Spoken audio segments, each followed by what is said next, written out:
As the oldest sibling in my family, every day is something new for not just me, but my entire family as well.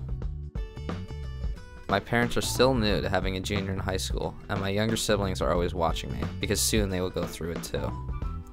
It always seems like they get off easier, partly because I've broken my parents in, and they learn from my mistakes and find ways to avoid punishment.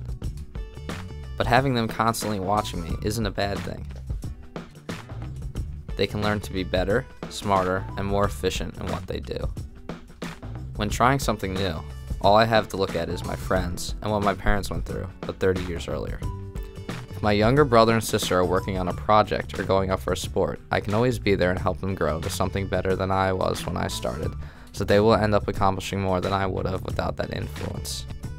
My influence on them is just as great as any my parents have on them, if not a little greater at times.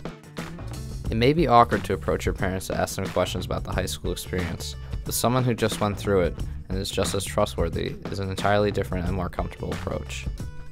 I believe that as the oldest sibling you may think you have it harder, but it's for a reason.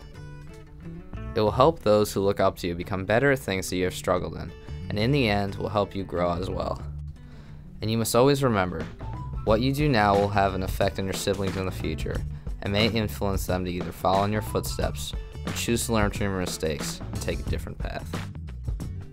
So although you may not like always being the guinea pig for everything new in your life, just think that there are other people who are looking up to you, and what you decide to do will directly affect the way they choose to live their lives.